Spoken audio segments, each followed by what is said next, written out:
Assalamualaikum warahmatullahi wabarakatuh. Bismillahirrahmanirrahim. Alhamdulillahilladzi khalaqal insana fi ahsani taqwim. Asyhadu an la ilaha illallah wahdahu la syarikalah, al-malikul haqqul mubin. Wa asyhadu anna sayyidana Muhammadan abduhu wa rasuluh, shadiqul wa'dil amin. Allahumma salli wa sallim wa barik ala sayyidina Muhammad wa ala alihi wa ashabihi wa tabi'in wa tabi'it tabi'in wa tabi'ihim bi ihsanin ila yaumiddin. Amma ba'd. Qala ta'ala, Qul in kuntum tuhibbunallaha fattabi'uni yuhibbukumullahu wa yaghfir lakum dunubakum wallahu ghafurur rahim. Jamaah yang dimuliakan oleh Allah, mari kita awali kajian kitab Risalah Qusyairiyah dengan bersama-sama membaca Ummul Quran agar kita tetap sehat walafiat, ilmu manfaat, rezeki kang sar barokah, anak cucu soleh dan solihah. Besok apabila kita dipanggil oleh Allah, kita mendapatkan husnul khotimah ala hadhihi niyah wa ala kulli niyatin solihah. Al-Fatihah.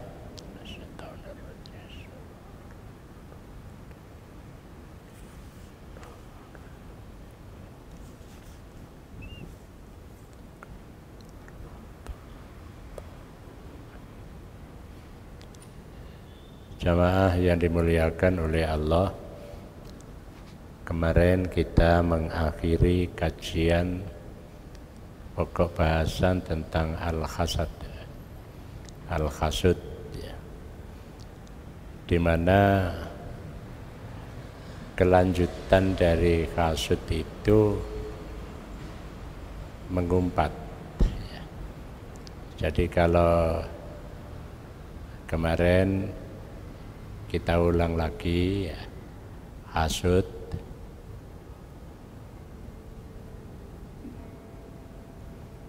ini adalah sesuatu kondisi batin yang ada pada diri setiap orang, menjadi sifat.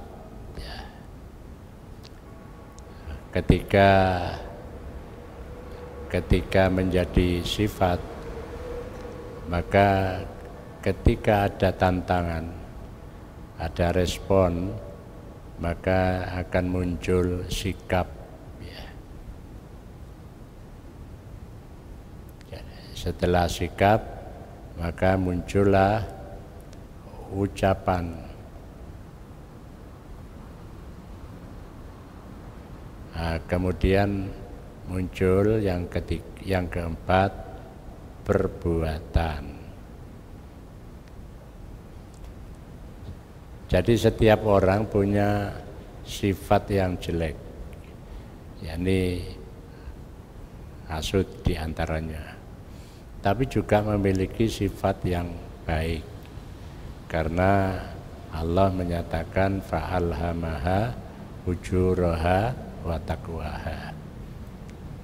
Jadi qad aflaha man zakkaha wa qad khaba man dasaha. Ya. Jadi kalau itu bawaan lahir, gawane bayi, ya, sifat itu ada dua. Ada sifat yang baik, jadi ada sifat yang baik, ada sifat yang jelek, tidak baik. Jadi maka qad aflaha man zakkaha, sungguh berbahagia orang yang membersihkannya.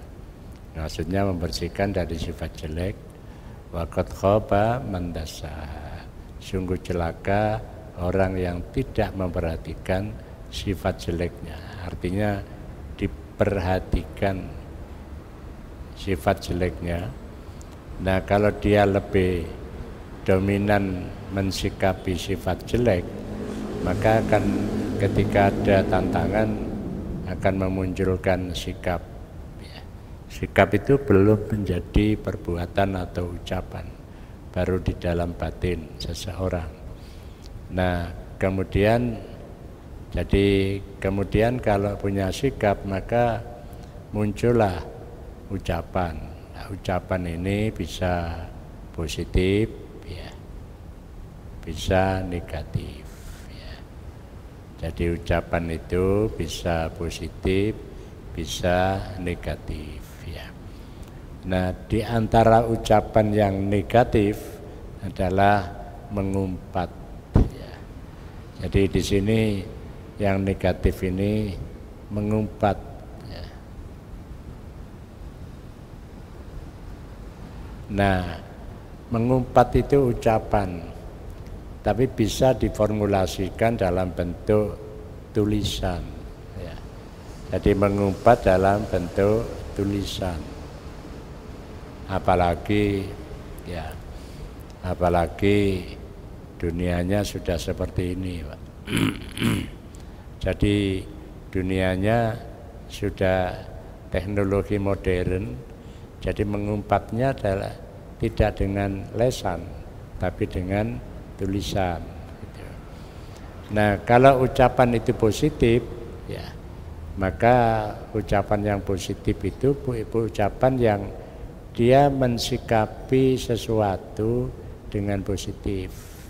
Kalau negatif muncul ya umpatan.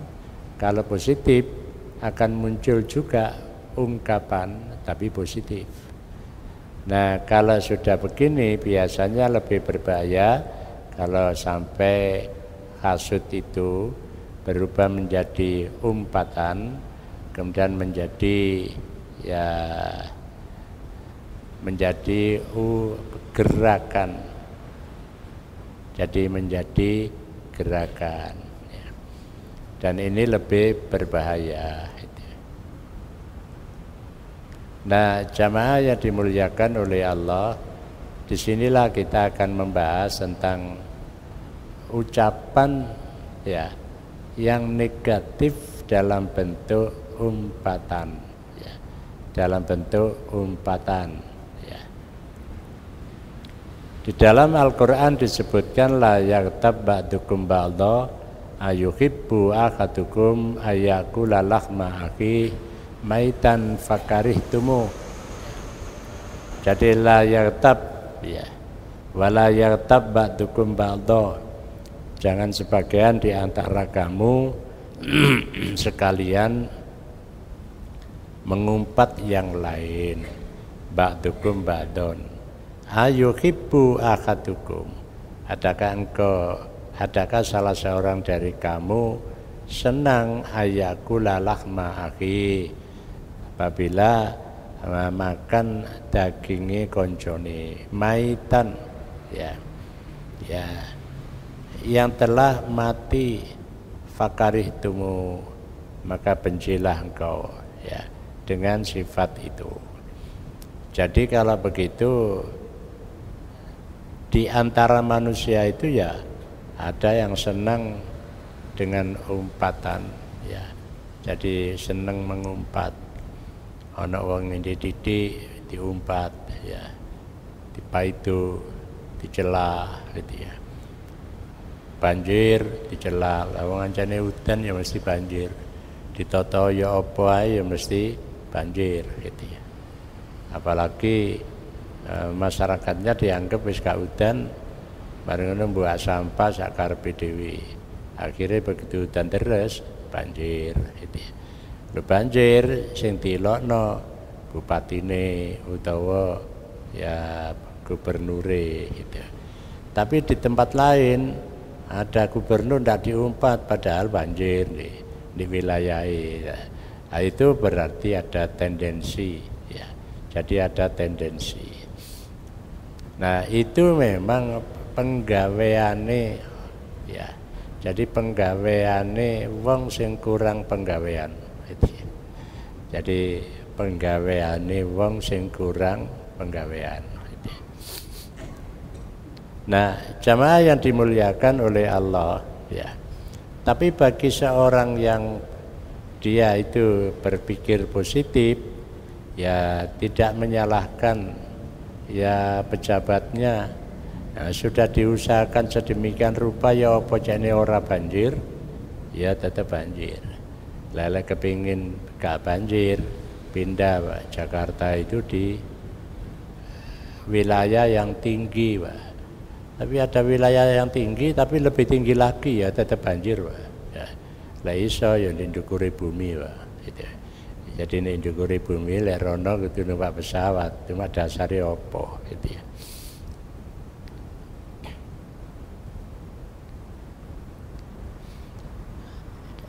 Ada hadis dari Abu Hurairah yang diriwayatkan, seorang laki-laki berdiri bersama Rasulullah yang sebelumnya dia duduk. Sebagian kaum mengatakan alangkah lemahnya fulan ya. Setelah itu Rasulullah bersabda, engkau telah ya memakan saudaramu dan engkau telah mengumpatnya ya. Jadi me perkara ya perkara asale ngadeg karo Rasulullah, kemudian dia duduk ya. Dia duduk. Kemudian ada orang yang mengatakan alangkah lemahnya si fulan. Wong ngadeg sedilut jajar Rasulullah gak kuat gitu ya. Nah, kemudian Rasulullah menyatakan bahwa engkau telah memakan ya saudaramu dan engkau telah mengumpatnya gitu. Jadi mek ngono tok iku lha apa kate wong jejer Rasulullah lungguh. Ya wis jarno lungguh kuwi anjene sikile bermasalah. Ngatek suwe-suwe ya gak kuat gitu. Jadi kita tidak boleh kemudian berpikir negatif. Allah Subhanahu wa ta'ala menurunkan wahyu kepada Nabi Musa yang isinya barang siapa meninggal dunia dan bertobat dari umpatan, maka dia adalah orang yang terakhir masuk surga ya. Jadi siapa meninggal dunia dan bertobat dari umpatan, maka dia adalah orang yang terakhir masuk surga. Barang siapa meninggal dunia dan selalu mengumpat, maka dia adalah orang yang pertama masuk neraka ya. Jadi umpatan itu bahayanya sampai di sini ya. Jadi mlebu swargane kari dhewe, wong wis mari di swarga bosen kira-kira. Lah ya napa gak bosen, apa ana wong di swarga bosen gitu. Ya padahal itu dikepingini. Makanya enten nate kula sampaikan, satu ketika Allah itu menyampaikan kepada penghuni surga, wahai hambaku, apakah layananku kepadamu yang begitu maksimal ya, engkau sudah puas? Jawabnya, belum wahai Allah. Loh kenapa? Karena kami belum bisa melihat engkau. Berarti kalau begitu kan puncak kenikmatan itu bisa ketemu karo Gusti Allah. Akhirnya muncullah firman Allah, wujuhu yauma idzin nadhirah ila rabbiha nadhirah. Wajah-wajah mereka pada saat itu nadhirah ya, berseri-seri gitu. Ila rabbiha nadhirah, krana mirsani Gusti Allah gitu. Jadi krana mirsani Gusti Allah, berarti kan orang-orang di surga itu sebelum bertemu dengan Allah ya maka dia belum merasakan kepuasan surga. Makanya orang sufi itu ya di dunia ini kan mengejar bisa ketemu Gusti Allah. Makanya di bagian lain dalam kitab ini disebutkan satu ketika bab tentang kematian. Satu ketika ada seorang syekh sufi, dia dalam keadaan naza. Kemudian dia didatangi oleh para santrinya, minta para santri itu menangis ya. Jadi para santri ini menangis melihat syekhnya ini dalam keadaan naza, sampai kemudian mengucapkan kepada kiainya, coba jangan lupa kiai mengucapkan la ilaha illallah. Nah setelah itu syekhnya, gurunya itu mesem gitu ya, mesem, sudah jangan nangis ya, la ilaha illallah itu sudah mendarah daging ya. Jadi la ilaha illallah itu sudah menjadi darah dagingku, artinya sudah merata di seluruh tubuhku.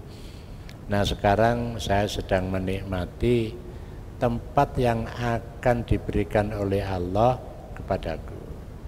Jadi jawabannya begitu ya. Karena apa? Karena dia sudah bisa melihat ya, falamma idza balagatil hulqum ya, ketika sampai pada tenggorokan nyawa itu ya, maka dia tandurun mirsani. Jadi dia bisa melihat tempatnya. Makanya banyak kaum sufi walaupun santrinya banyak menangis dia hanya mesem saja, jangan menangis.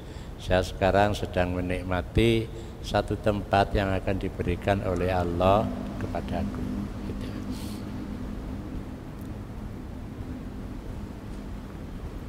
Auf mengatakan, saya bertamu kepada Ibnu Sirin, lantas saya mengumpat Hajjaj. Ya. Seketika itu Ibnu Sirin mengatakan, sesungguhnya Allah adalah zat yang maha bijaksana dan yang maha adil. Ya.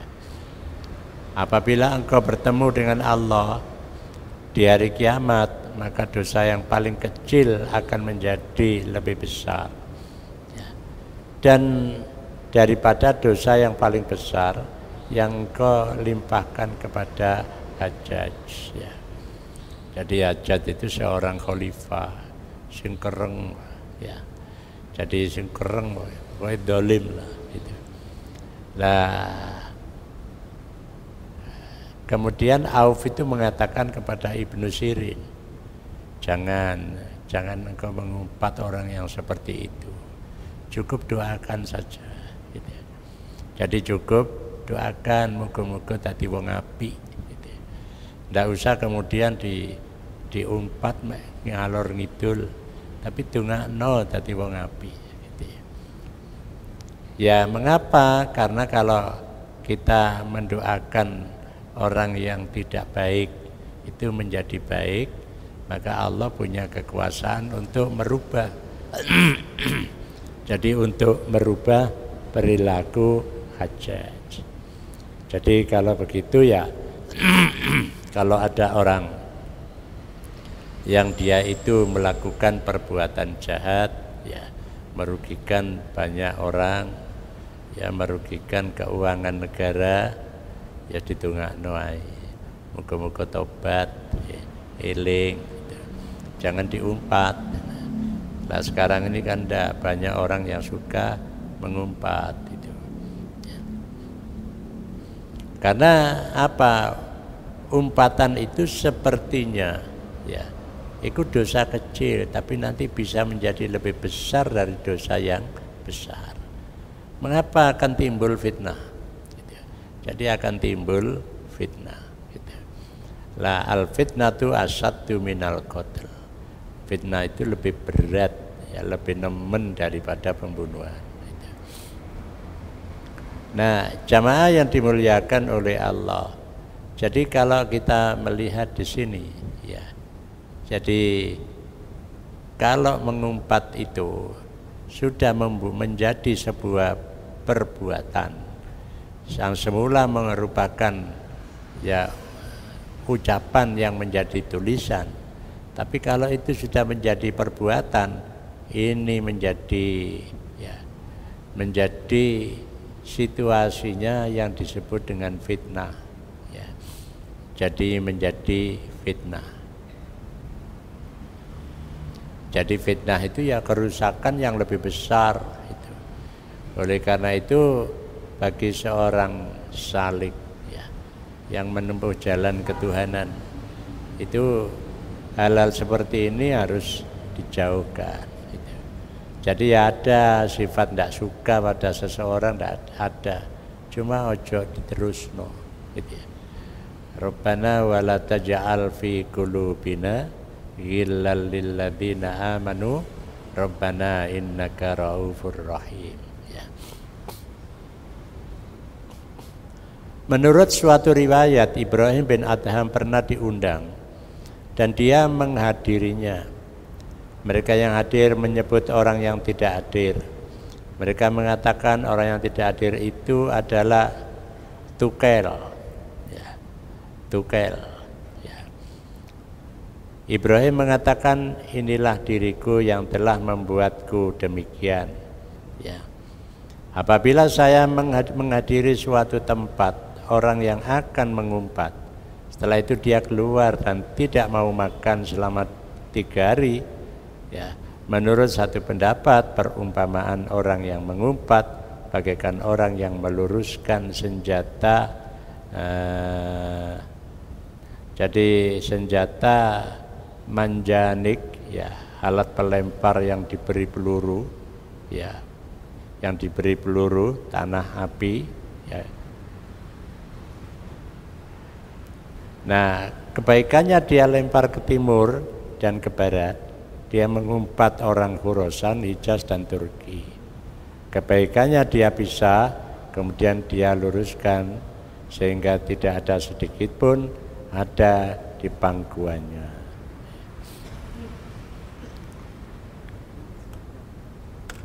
Kayak semlebu.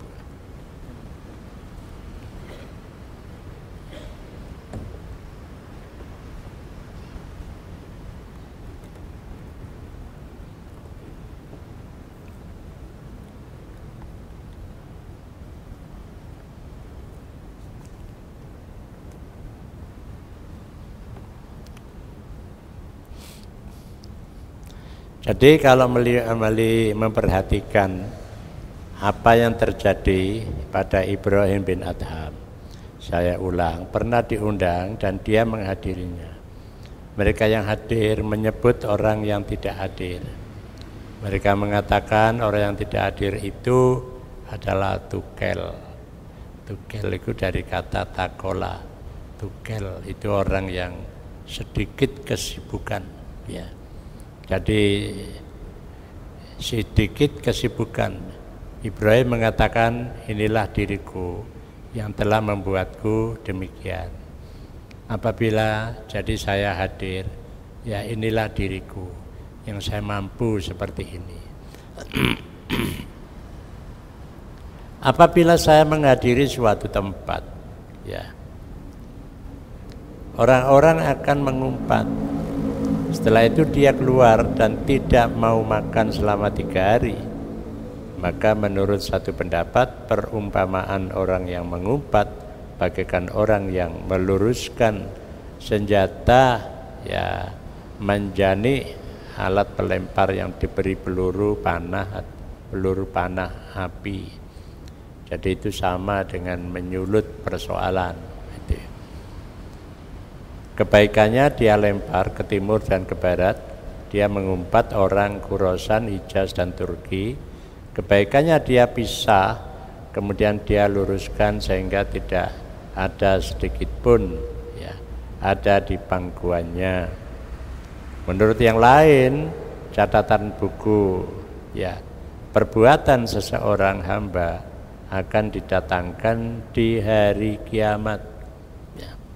Dia tidak melihat kebaikannya, seraya bertanya, di mana sholatku, puasaku, dan taatku? Dijawab, semua perbuatan baikmu telah hilang karena engkau mengumpat orang lain. Ya.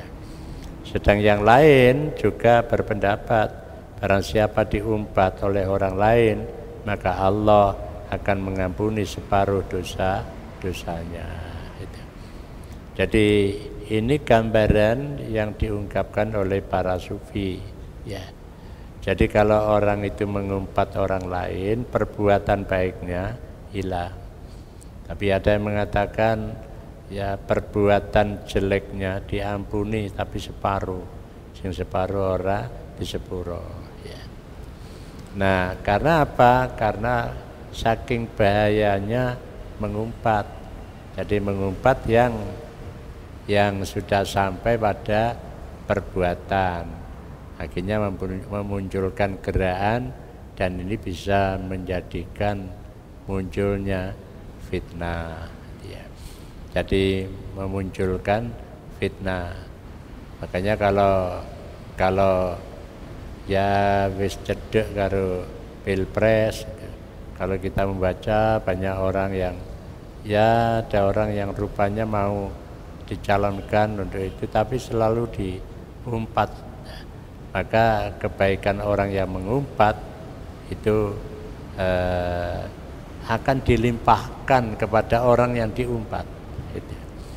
Makanya umpatan-umpatan itu sebenarnya menguntungkan yang diumpat. Gitu. Jadi menguntungkan, makanya diam saja. Gitu. Jadi makanya dia diam saja. Gitu.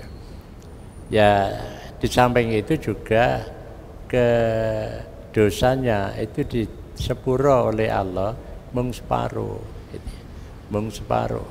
Jadi umpatan yang sudah mewujud perbuatan, ya hasud, perbuatan menjadi gerakan, maka mengumpat itu bisa dalam bentuk umpatan lesan, tapi bisa menjadi tulisan, dan pada gilirannya juga akan menjadi fitnah. Jadi akan menjadi fitnah. Makanya orang yang suka mengumpat, orang yang suka membuli, istilahnya saat ini, ya. Jadi membuli orang lain, ya. Maka kebaikan entek, kebagusan entek, dipindah karo Gusti Allah marang wong sing diumpat. Nah, kemudian kalau dia punya dosa, dosanya mek disepuro separuh. Jadi gak bakal bersih dari dosa. Padahal bagi seorang yang menyatakan diri sebagai hamba Allah, dia hadir di dunia ini dalam keadaan bersih. Kalau dia kembali juga dalam keadaan bersih. Jadi hadir dalam keadaan bersih, kembali juga dalam keadaan bersih. Ya. Jadi dosa-dosanya itu bersih. Itu sama dengan pemikiran yang dulu pernah saya sampaikan, ya. At-tasawufu, singkatan tasawuf itu, rumusan tasawuf itu adalah at-takhalli, at-takhalli, at-tajalli, ya. Jadi tasawuf itu, ya, ada yang mengemukakan, ya, tasawuf itu adalah proses pertama takhalli, kemudian yang kedua takhalli, kemudian yang ketiga tajalli. Nah, ini kalau disingkat takhalli menjadi ha, ya. Kemudian takhalli kha, kemudian tajalli jim, ya. Jadi anak manusia itu lahir dalam keadaan suci bersih seperti huruf H, kalau titik E. Nah, suci bersih, kullu mauludin yuladu alal fitrah. Kemudian setelah anak manusia itu berkembang menjadi takholli, titik E ndukur, titik E disuwun, jadi deken ndukur. Artinya dia bergelimang dengan dosa. Ya. Jadi ketika semua kelenjar seksualnya itu berkembang, maka anak manusia itu menjadi kok nglakoni dosa. Ya. Jadi titike ndek ndukur. Nah, ketika dia belajar tasawuf, maka diharapkan dia menjadi jim. Titike iku ndek isor. Ya. Jadi dosa dan noda itu ada di bawah, enggak disuwun maneh gitu. Nah, kalau dia meninggal, maka diharapkan dia kembali seperti semula. Ya. Jadi tahalli itu. Jadi menjadi ka lagi. Ya. Jadi ka yaudu kama bada, kembali seperti semula. Jadi kalau kita mengikuti pemikiran ini, ya manusia itu prosesnya dari ka ke jim. Nek asale teko dalam keadaan suci bersih, balik nang Gusti Allah ya dalam keadaan suci bersih. Lek duweni dosa ya dijalukno sepuro gitu ya. Dijalukno sepuro ya tahlilan ya. Sampai nunggalane itu kan dalam rangka orang itu yang semula bersih madhep marang Gusti Allah juga dalam keadaan suci dan bersih. Jadi kalau ada acara tahlilan apa doa untuk yang meninggal, mulai dari pitung dinane, 40, 100, pendak sampai pendak ping 100, itu kan dalam rangka tahali, gitu. Jadi dalam rangka tahali, ya. Jadi dalam rangka membersihkan, datang dalam keadaan bersih. Nah, jadi kalau digambarkan begini, ini datang, ya, kemudian dia di sini. Nah, kalau kembali, ya dalam keadaan bersih. Di sini kha, di sini kha, di sini kho. Nah, di sini jim, kho.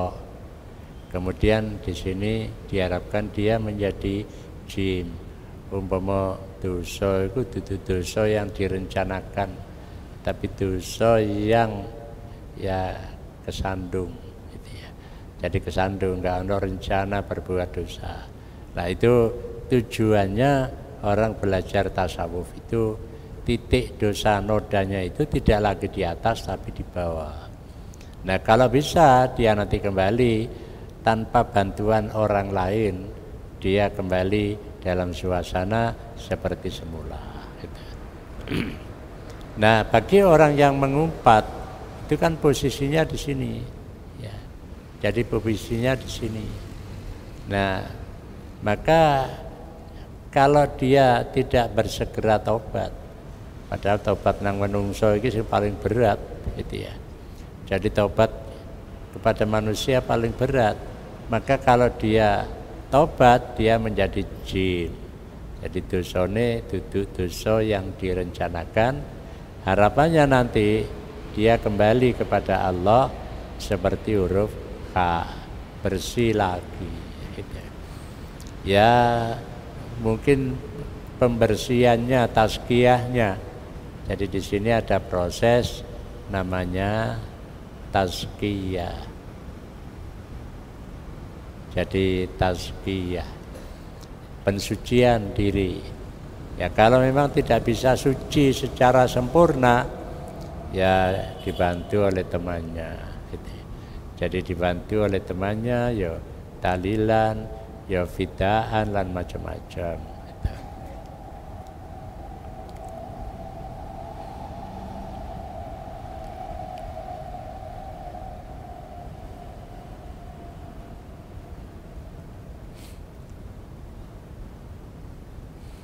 Ya, Sufyan bin Husain duduk di hadapan Iyas ya, bin Muawiyah. Ya. Jadi Muawiyah itu merupakan tokoh sahabat Nabi yang menggulingkan Sayyidina Ali. Ya.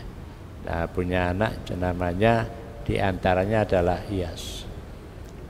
Lantas dia mengumpat seseorang. apakah engkau berperang melawan orang-orang Turki dan Romawi? Tanya Iyas. Tidak, jawab Sufyan. Orang-orang Turki dan Romawi telah selamat darimu. Ya, jawabnya kemudian. Jadi dia menjawab orang-orang Turki dan Romawi telah selamat darimu. Ya, itu artinya apa?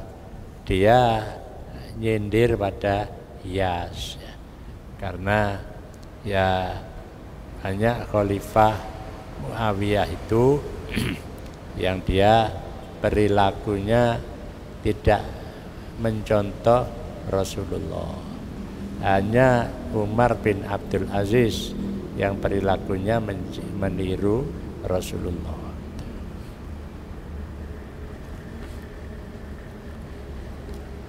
Menurut satu pendapat, catatan buku perbuatan seseorang akan diberikan. Dia akan melihat kebaikan yang belum pernah dia kerjakan. Setelah itu dia diberitahu, ini adalah perbuatan baikmu karena engkau telah diumpat oleh orang lain sedangkan engkau tidak merasa. Itu bahayanya mengumpat seseorang. Jadi begitu buku itu diberikan, loh kok wakemen iki ya kebaikanku gitu. Ternyata dia diingatkan, loh awakmu itu sering diumpat wong ya. Jadi sering diumpat wong. Nah, ganjaranmu tambah akeh soalnya awakmu sabar orang bales gitu ya. Lah ganjarane wong itu ya jadi diberikan kepada orang yang diumpat. Itulah yang nanti dalam hadis disebutkan besok umatku itu akan mengalami ya yang namanya krisis ya. Jadi krisis ya. Jadi krisis itu ya dicontohkan yang disebut dalam bahasa Arabnya itu muflis. Muflis itu mengalami kebangkrutan. Saniki niki wau kula buka badhe budal niku 26 negara di dunia akan mengalami krisis ekonomi yang sangat. Muga-muga Indonesia gak katut. Jadi soalnya ya dongane wong-wong terus kuat ngene ya gak bakal krisis gitu. Ya karena apa? Ya karena ada perang Rusia merangi Ukraina. Ya. Itu berdampak pada ekonomi negara-negara itu. Di antaranya yang sangat terdampak ada 26 negara. Ya. Nah, ada 26 negara. Itu krisis di dunia. Nek jarine Kanjeng Nabi, ndak apa-apa di dunia, iso ditandani. Tapi lek krisis di akhirat, lah iki apa lek kate dandani. Jadi ya karena akhirat sudah selesai. Padha karo nyaur utang. Di dunia gak nyaur utang, mending-mending di akhirat dikongkon nyaur utang. Padahal duwike gak ono. Ya apa lek kate nyaur utang.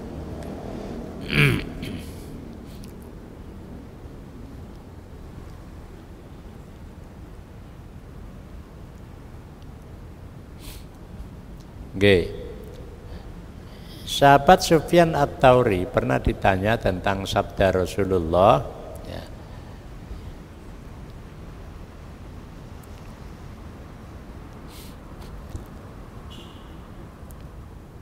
Innallaha yaghdabu ya ahlal baitil lahmiyin ya. Jadi ahlal baiti lahmiyin ya. Jadi sesungguhnya Allah membenci ahli bait ya, ahli rumah yang suka makan daging ya. Jadi bukan makan daging itu, makan daging itu terus dibenci, ndak ya, seneng mengumpat gitu ya. Jadi kalau mangan daging itu ya bisa gambarannya orang yang senengani mangan daging ya, itu artinya mengumpat gitu ya. Jadi tidak menggunakan kata orang itu senengani mengumpat gitu ya.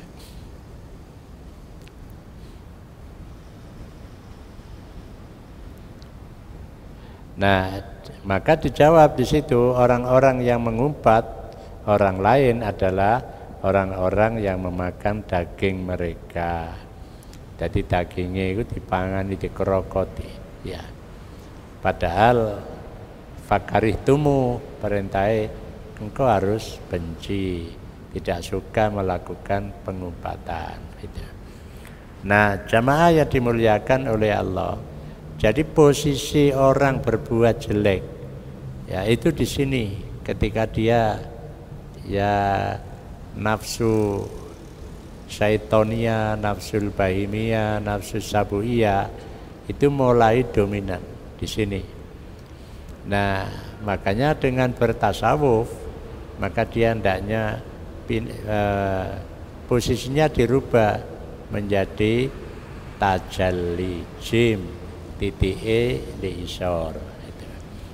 Ya selalu bertobat, selalu ya istighfar, selalu wiridan. Ya.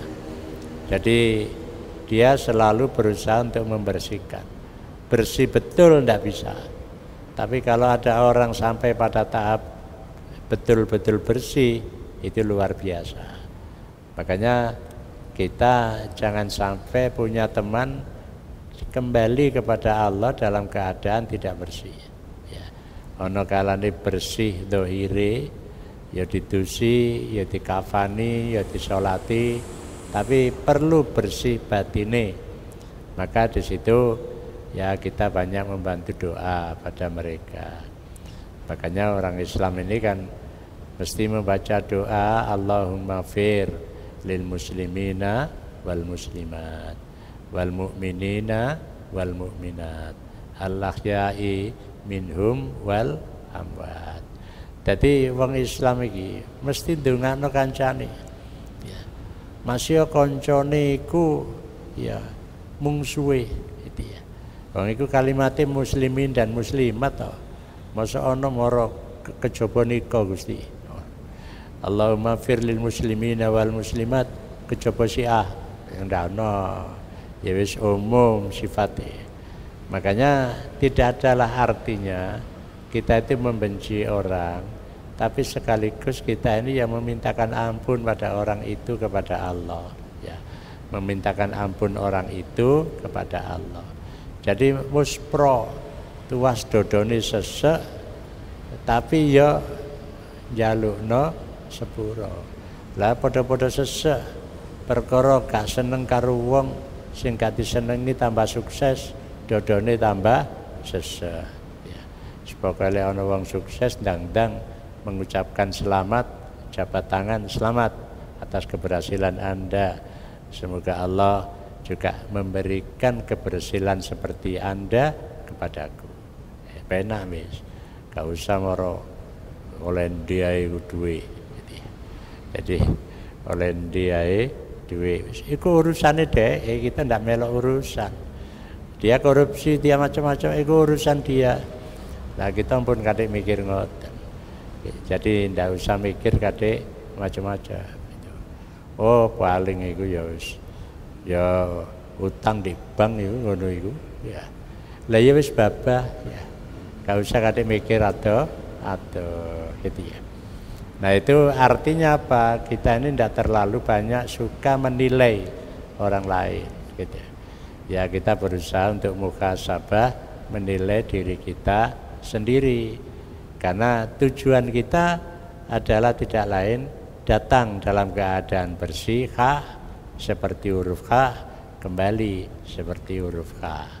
Lek bersih maneh, balik bersih, yang nggone kanok maneh ya. Makanya orang-orang yang belajar tasawuf itu kan berusaha untuk tazkiyah ya, berseni awak. Nah kapan berseni awak ya setiap hari qad aflaha man tazakka wa dzakara isma rabbihi fasholla.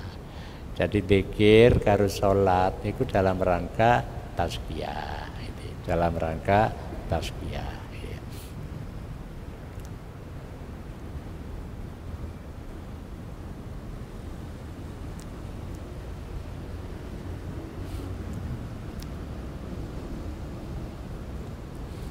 Ya, Junaid al-Baghdadi mengatakan, saya duduk di dalam masjid, ya.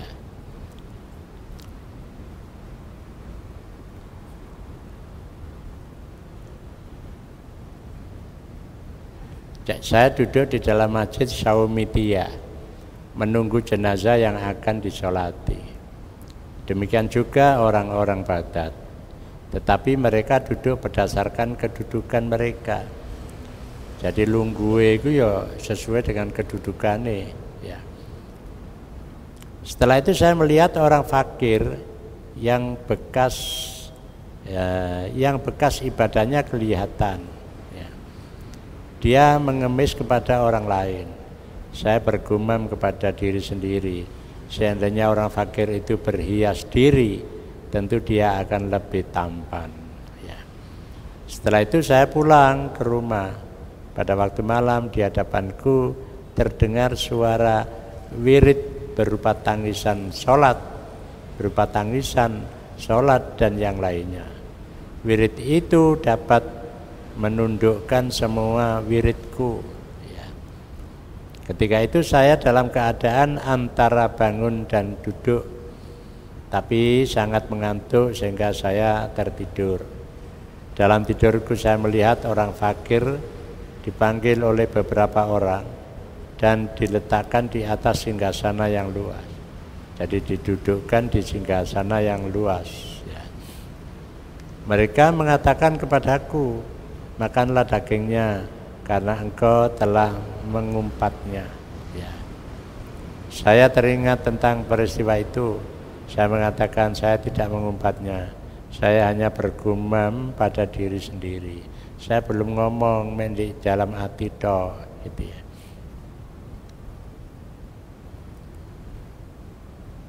Jadi saya tidak mengumpatnya, saya hanya bergumam pada diri sendiri. Mereka mengatakan engkau tidak termasuk orang yang direlakan dengan sesamanya, ya. Oleh karena itu pergilah dan mintalah maaf kepadanya. Saya sangat kebingungan.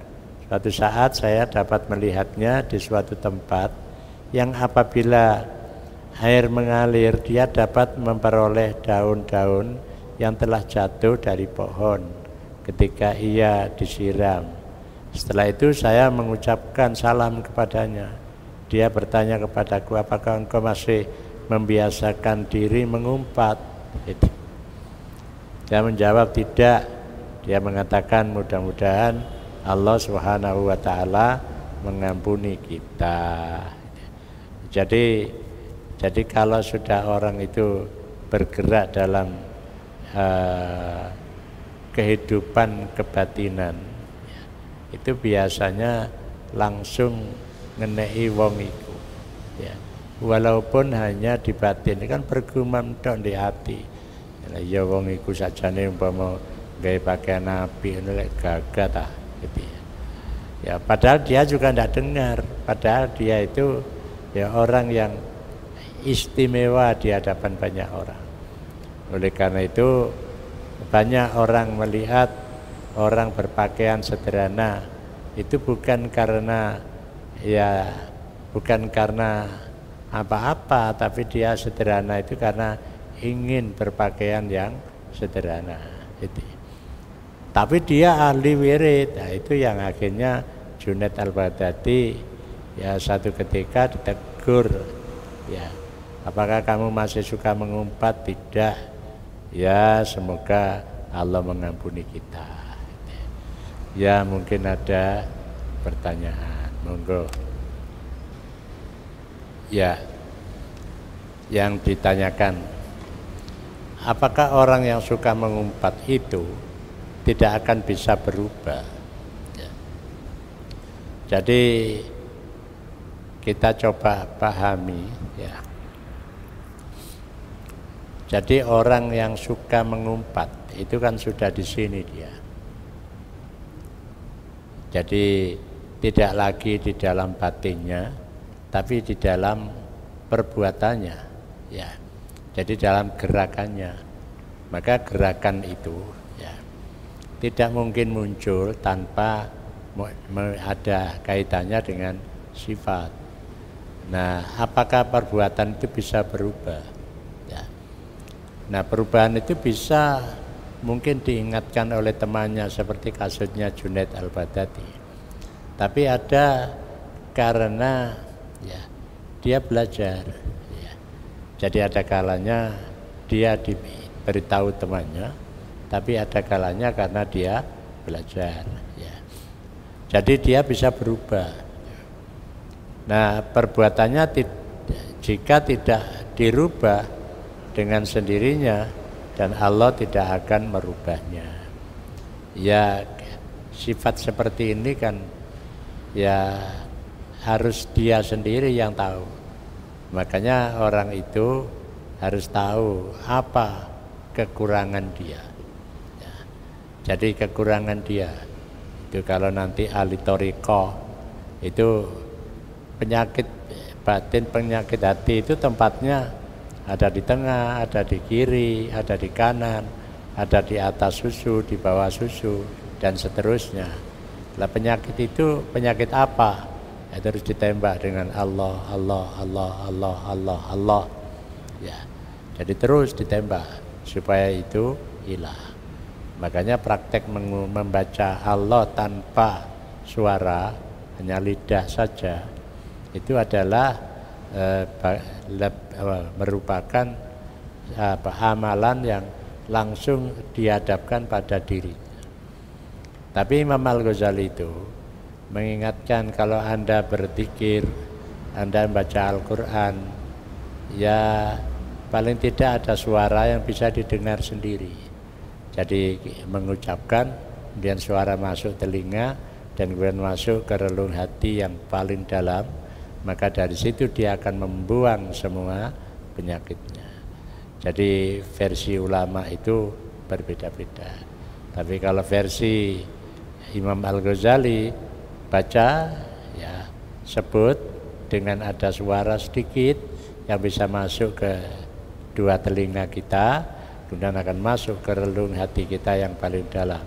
Nah di situ ya, jadi kalau gitu ya itu masuk di sini, ini wadai hati, masuk untuk mendorong keluar penyakit-penyakit hati.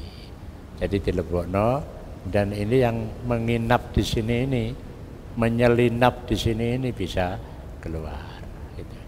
Nah disinilah maka ini adalah proses tazkiyah, berseni apa. Saya kira itu. Wallahu a'lam bishawab. Assalamualaikum warahmatullahi wabarakatuh.